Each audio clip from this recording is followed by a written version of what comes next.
doktrin-doktrin anomali ya yang disampaikan. Kita semua di pesantren masih menggunakan itu. Masih menggunakan itu doktrin-doktrin yang sangat anomali tadi. Seperti misalnya di kitab Ihya saja.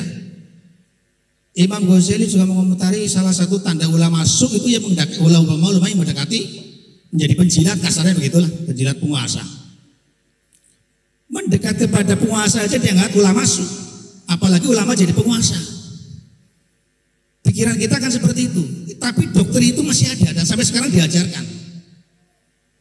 Ada lagi saya baca kalau tidak salah kitab Jami'us Shaghir, hadis itu kan di Jami'us Shaghir. Di kitab Jami'us Shaghir ada doktrin jelas itu hadis mengatakan ya ulama atau orang alim yang mendekati kepada penguasa itu maling, bahwa lisun. Lalu doktrin seperti ini bagaimana untuk menetralisir kepada santrinya? Padahal tidak semua orang yang menyampaikan hadis ini tahu runtut benar sebagaimana yang disampaikan oleh Dokter siapa tadi? Ya. Sementara tidak semua kiai barangkali termasuk apalagi saya sama Kiai Langgar tidak tahu persis lahirnya hadis itu, padahal hadis itu ada di kitab Sahih. Ya sementara saya pegang ini kitabnya di kitab Sahih, tapi hadisnya sementara tadi seperti diceritakan sebuah hadis tadi, hadisnya Sahih tapi ternyata yang ngaji datangnya ketinggalan. Nah cerita itu kan tidak semua kiai menguasai, apa hanya saya tidak menguasai, tidak tahu, tapi hadis itu semua didengar santri dan masih banyak lagi contohnya hadis-hadis jenis itu.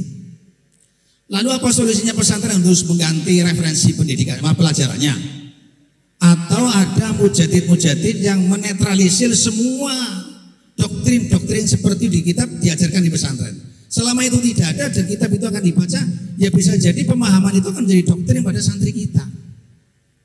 Karena tidak semua santri mempunyai referensi yang cukup, hanya dia kadang membaca ya dari siapa yang menyampaikan itu. Ya, kiai kadang-kadang berpegang ini kitab hadis dan hadisnya sahih, ya sudah dipegang itu. Saya kira itu aja lah, 3 dulu lah. Saya kira itu. Terima kasih. Monggo. Yang masalah ulama su ini memang repot gitu ini. Memang di Ihya itu ada seperti itu ya.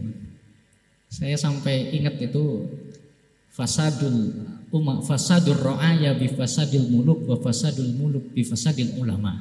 Wa fasadul ulama bistila'i hubbil jahi wal mal. Wa man istaula alaihi hubbud dunya lam yaqdir alal hisbah alal aradhil fa kaifa alal muluki wal akabir. Gitu kan. Jadi konteks seperti itu. Karena itu nggak boleh ulama itu dekat-dekat pemerintah. Karena kalau ulama dekat pemerintah suka jabatan akan rusak. Kalau ulama rusak, pemerintah rusak, rakyat rusak. Tapi Pak Kiai, menurut saya itulah uniknya Imam Al-Ghazali.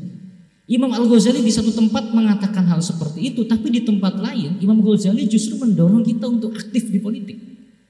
Imam Al-Ghazali di tempat lain yang juga di dalam Ihya mengatakan fakama yahtaju ila saqfin yadfa'u anhul matar wa jubbatin tadfa'u anhul bar wa kalbin yadfa'u masyatu anidhibi fayahtaju aydan ila ma yadfa'u syarra bihi an nafsihi wa ala hadzal qasdi kanal anbiya'ul ladzi la mulka lahum wala sultanata yura'una salatin wa yatlubuna indahum al-jah wa kadzalika ulamauddin.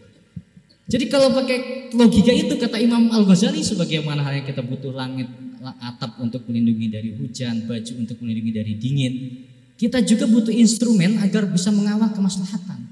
Dan atas tujuan itu maka para nabi-nabi terdahulu mendekati pemerintah, wayatlubuna indahum al-jah, dan dalam tanda kutip meminta jatah kekuasaan, meminta posisi-posisi tertentu bukan untuk apa-apa tapi untuk menyelamatkan kemaslahatan. Wa kadzalika ulamauddin, itu juga yang harus dilakukan oleh ulama Islam. Nah, jadi menurut saya karena kekayaan khazanah kita, kiai yang nggak mau masuk partai itu ada sanadnya, Ihya. Tapi kiai yang jadi bupati, jadi DPR, jadi wapres ada sanadnya, Ihya juga gitu. Jadi sama-sama Ihya. Jadi nah karena itu menurut saya tinggal tarjih maslahinya kemana? Maslahat terbesarnya kemana? Apakah kita akan terjun ke politik praktis atau tidak? Tinggal di situ. Kalau secara khazanah, menurut saya kita semua memiliki khazanah yang lengkap ya untuk kita jadikan cantolan apakah kita akan berpolitik praktis atau tidak.